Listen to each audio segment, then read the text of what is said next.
राजस्थान विद्यापीठ और वरिष्ठ नागरिक संस्थान की ओर से 2 दिवसीय राष्ट्रीय सेमिनार शुक्रवार को शुरू हुआ। इस सेमिनार में 2007 में बने वरिष्ठ नागरिक भरण पोषण एवं कल्याण एक्ट पर मंथन हो रहा है। सेमिनार के उद्घाटन सत्र में सर्वोच्च न्यायालय के पूर्व न्यायाधीश एवं पूर्व मानवाधिकार आयोग के अध्यक्ष के.जी. बालकृष्णन ने कहा कि एक्ट बनने से कुछ नहीं होता जब तक उनकी क्रियान्विति नहीं हो पाए। बालाकृष्णन ने कहा कि वरिष्ठों के भरण पोषण और उनके कल्याण के लिए तहसीलदार, एसडीएम, कलेक्टर को इसकी पालना करानी होगी। बहुत अच्छा एक्ट है और इसकी समाज में और अभी खास तौर से बहुत अधिक आवश्यकता है और इसमें ज़रूरी है कि इनको इम्प्लीमेंट किया जाए और सरकार को अपना पॉलिटिकल विल ज़रूरत है। और देश का जो है जब तक सोशल रिफॉर्म्स नहीं होंगे तब तक अगर सरकार इकोनॉमिक डेवलपमेंट नहीं कर सकती।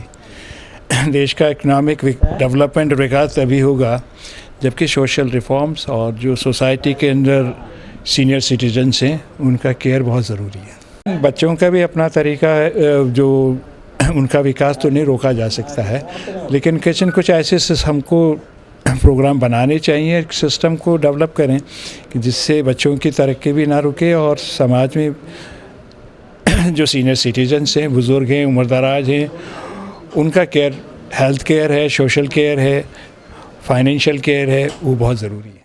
सेमिनार में हाईकोर्ट के पूर्व न्यायाधीश एन माथुर ने कहा कि ये एक्ट काफी प्रभावी है, लेकिन इसमें कुछ खामियों को दूर करके इसे बेहतर रूप से लागू किया जा सकता है।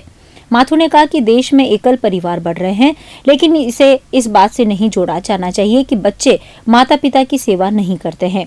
बच्चों का विकास भी जरूरी है। ऐसे में व्यवस्था ऐसी हो कि दोनों पहलुओं को लाभ हो सके। ये इफेक्टिवली इम्प्लीमेंट करना चाहिए। Officials should help. Revenue officials, the SDM and collector should take special attention. They should help these old people to see that it is implemented. That is the more important. Otherwise, the act will remain in the paper, only a statute which is dead. So it is active. There are so many problems for the old people. And this is a good legislation, but they should get the fruits of this legislation. Seminar में देश भर से 250 से अधिक प्रतिभागी भाग ले रहे हैं, जो 2 दिनों में अलग अलग सेशन में इस एक्ट पर चर्चा करके इसकी खामियों को दूर करने के सुझाव देंगे। प्रोफेसर एस सारंग देवोत ने कहा कि आज के जो सर्वे आंकड़े सामने आए हैं उसमें बहुएं, बेटे और बेटियां वरिष्ठों को प्रताड़ित करती हैं, जिससे समाज में विषम परिस्थितियां खड़ी हो गई। इन्हें खत्म करने के लिए कुछ सख्ती तो कुछ नैतिक मूल्यों को मजबूत करना होगा।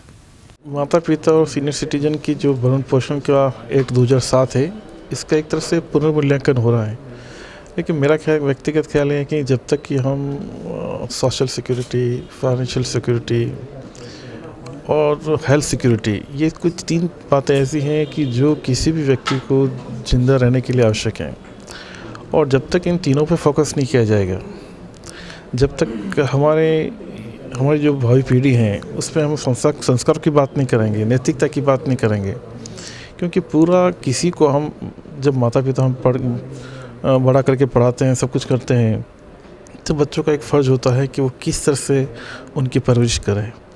और जब ये अगर ऐसा नहीं हो रहा है, जैसे कि आज 40% बहुएँ ऐसी हैं जो अत्याचार कर रही है माँ बाप पे, 38% बेटे ऐसे हैं जो अत्याचार कर रहे हैं, 70% की बेटियां माता पिता पे, वृद्धों पे अत्याचार कर रही हैं, तो ये बहुत ही आंकड़ा, एक चौंकाने वाला आंकड़ा है।